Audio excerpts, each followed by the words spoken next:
লাগে তাক যে অকমান স্পেচ লাগে কোনেও নুবুজিলে কি দৰকাৰ আছিল তাহাঁতি স্কুবা ডাইভিং কৰিবলৈ কেলে নিছিলে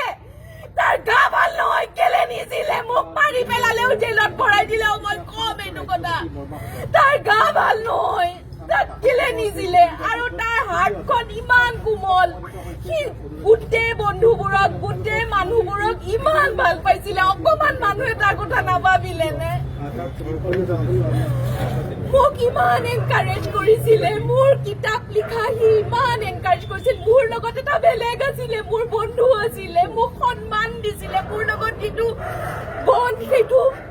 মই কাকো দিব নোৱাৰো কেতিয়াও জীৱনত কাৰণ মোক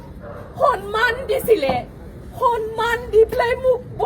মোৰ বন্ধু আছিলে মই এইবোৰ মিউজিক এইবিলাকৰ কথা পাতিছিলো তাৰ লগত সি মোক কিমান ষ্ট্ৰেংথ দিয়ে দুখৰ টাইমত কিমান ষ্ট্ৰেংথ দিয়ে মোক কিমান ষ্ট্ৰেংথ দিয়ে সেইদিনাখন এই মানুহগৰাকীৰ পডকাষ্টত গৈছিলো শনিবাৰে লৈ গৈছিলে অনুৰাগ এই ৰীতা চৌধুৰী সি কৈছিলে কিন্তু যে মই যদি মোক মানুহ এজনে ইয়াতে খুব ভাল পায় যদি মই মৰি যাওঁ এইবোৰ কথা পাতি থাকে এসপ্তাহ গুৱাহাটী ফোন দিব কিন্তু এইটো কথা হ'ল নেকি ই 52 মই সদায় কৈছিলো তুমি 95 ইয়াৰ্ছৰলৈকে জীয়াবা